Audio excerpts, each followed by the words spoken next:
मुळा ही एक औषधी वनस्पती आहे हे तर आपल्या सगळ्यांनाच माहिती आहे. पण तुम्हाला माहिती आहे का आपण काय करतो, मुळा खातो आणि मुळाची जी पानं आहेत ना ती आपण फेकून देतो.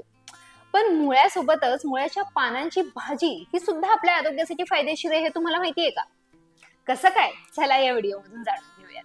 सर्वात आधी मुळ्याच्या भाजीचे नेमके कोणते फायदे होतात हा प्रश्न तुम्हाला पडलाच असेल. तर नंबर 1, डायबिटीज दूर होतो. हो, मुळ्याच्या भाजीमध्ये iron, calcium, folic acid, vitamin C आणि फॉस्फरस भरपूर प्रमाणात असतात आणि त्यामुळे काय होतं, ही जी भाजी आहे ती ब्लड शुगर लेवल कंट्रोलमध्ये ठेवायला मदत करते. त्यामुळे डायबिटीजची समस्या दूर व्हायला थोड्याफार प्रमाणात आपल्याला मदत होते. आता ही जी पानं आहेत ना त्याचा जर ज्यूस बनवून तुम्ही घेतलात ना तर त्याचा तुम्हाला अजूनच फायदा दिसून येईल. नंबर 2, पोट दुखीपासून आराम. मुळांच्या पानांमध्ये काय असतं तर भरपूर प्रमाणात फायबर.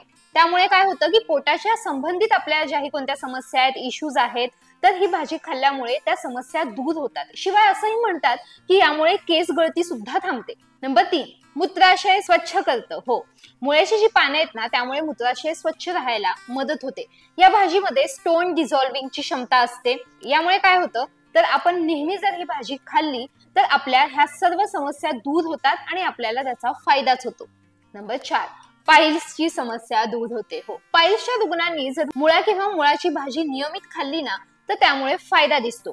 मुळाच्या भाजीमध्ये अँटीबॅक्टेरियल गुण असतात ज्यामुळे सूज सुद्धा कमी व्हायला मदत होते. नंबर 5, इम्युन सिस्टीम मजबूत करतं म्हणजेच आपली रोगप्रतिकारक शक्ती वाढते. मुळाच्या पानांमध्ये इम्युन सिस्टीम मजबूत होण्यासाठी जे घटक आवश्यक आहेत ते असतात. त्यासाठी त्या पानाची तुम्हाला भाजी करायची किंवा पराठे करायचे आणि त्यामुळे आपली रोगप्रतिकारक शक्ती वाढू शकते. शिवाय तुमचा थकवा सुद्धा दूर होऊ शकतो. So that's all. मुळा खायला तर आपल्या सर्वांनाच आवडतो, पण मुळाऐवजी जर मुळाच्या पानांची भाजी करून तुम्ही खाल्लीत किंवा ज्यूस तुम्ही प्यायलात तर त्याचे एवढे फायदे तुम्हाला दिसणार आहेत, मग का नको. तुम्हाला हा व्हिडिओ कसा वाटला आम्हाला खाली कमेंट्स मध्ये नक्की कळवा. जर हा व्हिडिओ तुम्ही लोकमत सखीच्या फेसबुक किंवा इंस्टाग्राम पेजवर पाहत असाल सो लोकमत सखीचं फेसबुक आणि इंस्टाग्राम पेज लाईक करा, शेअर करा. जर हा व्हिडिओ तुम्ही लोकमत हेल्थ वर पाहत असाल सो लोकमत हेल्थचं चॅनल सबस्क्राईब करा. सर्वात महत्त्वाचं म्हणजे बेल आयकॉन प्रेस करायचं आहे म्हणजे आमच्या व्हिडिओचे सर्वात पहिले नोटिफिकेशन्स तुमच्यापर्यंत येतील.